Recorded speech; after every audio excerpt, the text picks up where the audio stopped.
पुण्यातील ब्रिटिशकालीन विश्रामगृह धुळखात ऐतिहासिक वास्तूला खिंडार. चिमूरची क्रांती संपूर्ण जगात अजरामर आहे. ब्रिटिशांना सळोकीपळ करून सोडणारी 1942 ची क्रांती प्रसिद्ध आहे. चिमूर वासियांना 3 दिवस स्वातंत्र्याची पहाट उपभोगायला मिळाली. भारताला स्वातंत्र्य मिळवून देण्यासाठी अनेक क्रांतिकारकांनी आपल्या छातीवर गोळ्या घेऊन शहीद झाले. वंदनीय राष्ट्रसंत तुकडोजी महाराज यांच्या भजनाने क्रांतिकारक प्रेरित होऊन ब्रिटिश राजवटीच्या विरोधात रक्तरंजित क्रांती घडली. ब्रिटिश अधिकारी डुगाजी सोनावणे व जरासन यांना यमसदनी पाठवले. या रक्तरंजित क्रांतीमध्ये लहान व निरागस बालक बालाजी रायपूरकर शहीद झाला. अशा चिमूरची ऐतिहासिक रक्तरंजित क्रांतीचा साक्षीदार असलेल्या ब्रिटिशकालीन विश्रामगृहाची अवस्था अत्यंत बिकट आहे. ब्रिटिशकालीन ऐतिहासिक वारसा ब्रिटिश अधिकारी आपल्या निवासासाठी व विश्रांतीसाठी उपयोग करीत होते. विश्रामगृहातील ब्रिटिश अधिकारी वापरत असलेले साहित्य आजही बघण्यासाठी उपलब्ध आहे. काही वर्षांपूर्वी ह्या ऐतिहासिक वास्तूचा वापर पर्यटकांना राहण्यासाठी केला जात होता. ह्या वास्तूची देखभाल जिल्हा परिषद बांधकाम विभागाकडे आहे.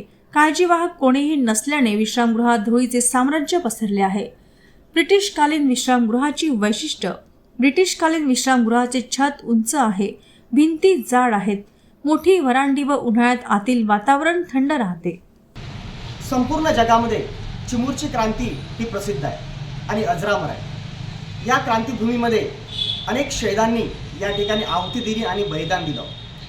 छोटासा मुलगा शहीद बालाजी रायपूरकर यांनी स्वतःच्या छातीवर गोळ्या घेऊन या ठिकाणी शहीद झाला.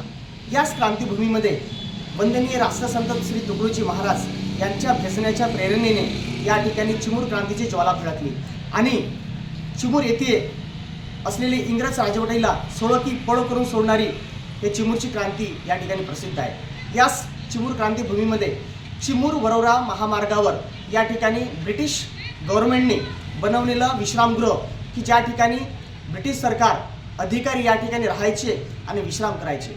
आता काळाच्या ओघामध्ये आणि पुरातन विभागाच्या दुर्लक्षामुळे तसेच प्रशासनाच्या दुर्लक्षामुळे या ठिकाणी विश्रामगृह ही मात्र धूळ खात आहे आणि बंद असल्यामुळे या ठिकाणी मोठ्या प्रमाणात या ठिकाणी परिस्थिती ही जीर्ण झालेली आहे आणि त्यामुळे पुरातन विभागाने आणि प्रशासनाने या विश्रामगृहाकडे लक्ष देण्याची गरज आहे.